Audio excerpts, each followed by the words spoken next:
वहीं गाजियाबाद के अंकुर विहार थाना क्षेत्र में सलीम वास्तिक पर हुए जानलेवा हमले के मामले में नया मोड़ सामने आया है। पीड़ित के बेटे उस्मान ने भाटी बिल्डर, एआईएमआईएम नेता अजगर, अशरफ, शाहरुख और सोनू के खिलाफ नामजद मुकदमा दर्ज करा दिया है। जानकारी के अनुसार अंकुर विहार के अलवी नगर निवासी सलीम वास्तिक पर शुक्रवार सुबह अली गार्डन कॉलोनी स्थित उनके कार्यालय में दो अज्ञात बाइक सवारों ने ताबड़तोड़ हमला कर दिया था। हमले में वो गंभीर रूप से घायल हो गए थे। उन्हें तुरंत दिल्ली के जीटीबी हॉस्पिटल में भर्ती कराया गया। सलीम वास्तिक पर हुए जानलेवा हमले के मामले में यह नया मोड़ सामने आया। पीड़ित सलीम वास्तिक के बेटे उस्मान ने भाटी बिल्डर, एआईएमआईएम नेता अजगर, अशरफ, शाहरुख और सोनू के खिलाफ नामजद मुकदमा दर्ज करा दिया है। उन्हें तत्काल दिल्ली के, आपको बता दें कि इस पूरे मामले में जो पीड़ित हैं उन्हें जीटीबी हॉस्पिटल में भर्ती कराया गया था, जहां उनकी हालत अभी भी गंभीर बनी हुई है। गले में गंभीर चोट के चलते उनका ऑपरेशन किया जा चुका है, जबकि पेट का ऑपरेशन किया जाना अभी बाकी है। तो परिजनों की तहरीर पर पुलिस ने नामजद आरोपियों के खिलाफ मुकदमा दर्ज कर लिया है। पुलिस का कहना है कि आरोपियों की गिरफ्तारी के लिए अलग अलग टीमें गठित कर दबिश दी जा रही है। फिलहाल पुलिस पूरे मामले की गहनता से जाँच में जुटी हुई है और हमले के पीछे की वजह तलाशने की कोशिश की जा रही है।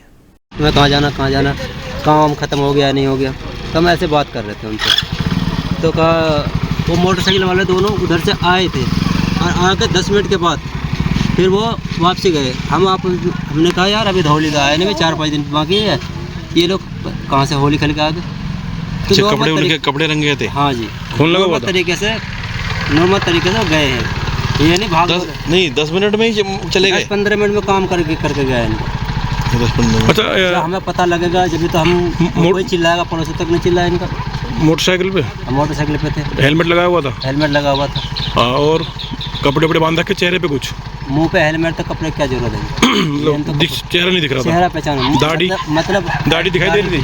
दाढ़ी थी। हाँ, ऐसे थे हेल्दी, ना मोटे ना पतले। कपड़े कैसे डाले, शर्ट ऊपर कैसे पहन रखी थी? कुर्ता पजामा में थे ये दोनों ही। सफेद, तो इसलिए खून दिख गया, इसलिए सर। हाँ, शर्ट में तो खून दिखने का नहीं, कुर्ता पजामा शर्ट वो दिख जाते हैं। फिर आपको पता नहीं चला? कब पता चला था आपको? हमें उसके 10 मिनट के बाद वो आदमी यहाँ से बाहर गली में से गुजर चुका है, जब पता चला। तो सलीम वास्तिक हमले में ये नया मोड़ आया है। बताया जा रहा है कि पीड़ित के बेटे ने अब 5 आरोपियों पर मुकदमा दर्ज करा दिया है।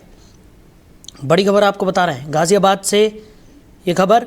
घायल का जीटीबी अस्पताल में इलाज लगातार जारी है। पुलिस हमले की गहन जांच पड़ताल में जुटी हुई है। तो सलीम वास्तिक पर ये जानलेवा हमला किया गया था। बताया जा रहा है कि उनके ऑफिस में 2 अज्ञात हमलावर पहुंचे और उन पर ये जानलेवा हमला किया। इसी खबर पर ज़्यादा जानकारी के साथ हमारे सहयोगी अजीत रावत हमारे साथ जुड़ गए हैं। अजीत, क्या कुछ निकलकर सामने आ रहा है पूरे मामले में? बात की जाए जिस तरीके से सलीम वास्तिक पर यह हमला हुआ था, अब इस पूरे मामले में उनके बेटे ने 5 आरोपियों पर मुकदमा भी दर्ज करा दिया है। क्या कुछ जानकारी? देखिए, बिल्कुल आपको बताऊंगा कि गाजियाबाद का ये अंकुर विहार थाना क्षेत्र में सलीम वास्तविक जो जानलेवा हमले के मामले में अभी एक नया मोड़ सामने आया है, जिसमें कि पीड़ित सलीम वास्तविक के बेटे उस्मान ने भाटी बिल्डर और एआईएमआईएम के नेता अजगर और अशरफ, शाहरुख और सोनू के खिलाफ नामजद मुकदमा दर्ज कराया गया है। आपको बता दें कि फिलहाल जो जानकारी मिल रही है, उस जानकारी के अनुसार अंकुर विहार के अलवी नगर निवासी सलीम वास्तविक पर शुक्रवार की सुबह जो है वो उनकी अली गार्डन कॉलोनी स्थित कार्यालय में 2 अज्ञात बाइक सवार हमलावरों ने ताबड़तोड़ चाकू से गोदकर हमले कर दिए थे, जिसमें गर्दन पर काफी जख्म आया था, जिसमें वो काफी नाजुक उनकी स्थिति जो है वो बताई जा रही है। हमले में सलीम जो है वो गंभीर रूप से इतना घायल हो चुका है कि उसमें अब डॉक्टरों की टीम जो है वो लगी हुई है। वहां पर उनके साथ एक टीम जो है डॉक्टरों की वहां पर मौजूद है और उनकी देख रेख में लगी हुई है। दूसरी तरफ आपको ये बता दें कि हिंदू रक्षा दल के तमाम जो कार्यकर्ता है वो हॉस्पिटल के बाहर धरने पर बैठे हुए हैं, कार्रवाई की मांग कर रहे हैं। तो कहीं ना कहीं ये मामला जो है वो बड़ा तूल पकड़ता जा रहा है। उन्हें तत्काल जब ये हमला हुआ तो उनको दिल्ली के जीटीबी अस्पताल में भर्ती कराया गया है, जहां उनकी हालत जो है अभी गंभीर बनी हुई है। सब डॉक्टर जो है उनकी जान बचाने और उनको सेव करने में लगे हुए हैं। गले में चोट काफी आई हुई है, जिसके चलते उनका ऑपरेशन जो है वो किया जा चुका है। हालांकि ऑपरेशन करने के बाद जब जबकि आज पेट का ऑपरेशन भी किया जाना है। तो पूरे शरीर पर 2-3 जगह ऐसे स्थिति बनी हुई है कि वहां पर अब उनकी पूरी तरीके से डॉक्टरों की टीम की निगरानी रखी जा रही है और कहीं ना कहीं अब उनका आज पेट का ऑपरेशन किया जाना है। तो इसको लेकर भी थोड़ी सी चिंता जो है वो बनी हुई है। परिजनों की तहरीर पर पुलिस ने नामजद आरोपियों के खिलाफ मुकदमा दर्ज कर लिया है। पुलिस का कहना है कि आरोपियों की गिरफ्तारी के लिए भी अलग अलग टीमों को गठित कर दी गई है। लगातार दबिश दी जा रही है। फिलहाल पुलिस इस पूरे मामले में गहनता से जांच कर रही है और हमले के पीछे की जो वजह है वो तलाशने में जुटी हुई है। फिलहाल वहां पर जोर शोर से जो हिंदू रक्षा दल के तमाम कार्यकर्ता, राष्ट्रीय अध्यक्ष पिंकी चौधरी जो है वो हॉस्पिटल के बाहर ही धरने पर बैठे हुए हैं और कार्रवाई की मांग कर रहे हैं।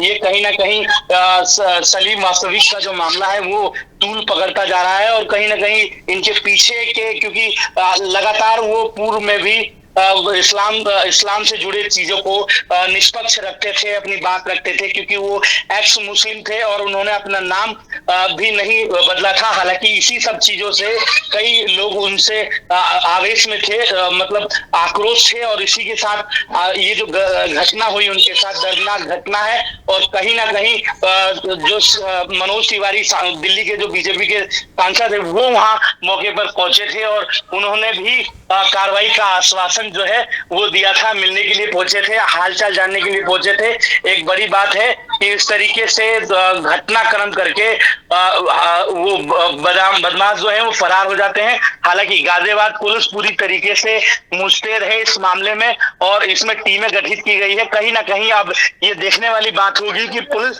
किस तरीके से इस पूरे मामले को खोलती है और आरोपियों को धरपकड़ करती है। हालांकि अभी उनकी नाजुक जो हालत जो है वो नाजुक बनी हुई है। पुलिस इस पूरे प्रकरण को मामले को जल्द खुलासा करने की बात कर रही है। फिलहाल जो हिंदू समाज के जो लोग हैं वो इसमें जुड़े हुए हैं और उनकी जान की जो है वो कहीं ना कहीं गुहार लगा रहे हैं कि इनको किसी तरीके से बचाया जा सके, जो कि अपनी बात निष्पक्ष रूप से यूट्यूब के माध्यम से, अपने चैनल के माध्यम से कहीं ब्रॉडकास्ट होता था तो कहीं उनके साथ डिबेट भी होता था, बड़े बड़े चैनलों पे वो डिबेट भी करते थे। तो उसी सब चीजों से लेकर आक्रोश, कुछ लोग इनसे दुश्मनी रखते थे और कहीं ना कहीं उसी का परिणाम है कि गाजियाबाद का ये इलाका जो है लोनी का, वो दिल्ली से सटा इलाका है और ये एक बड़ी वारदात को अंजाम देकर बदमाश जो है वो फरार हो गए। चलिए अजीत, हमारे साथ जुड़ने के लिए, इस तमाम जानकारी के लिए आपका बहुत शुक्रिया। तो सलीम वास्तविक हमले में ये नया मोड़ आया है। अब उनके बेटे ने 5 आरोपियों के खिलाफ मुकदमा दर्ज करा दिया है। घायल का जीटीबी अस्पताल में लगातार इलाज किया जा रहा है। फिलहाल उनकी स्थिति गंभीर बनी हुई है। तो सलीम वास्तविक पर ये जानलेवा हमला किया गया था। उनके ऑफिस में 2 अज्ञात व्यक्ति घुसे और उन पर जानलेवा हमला कर दिया।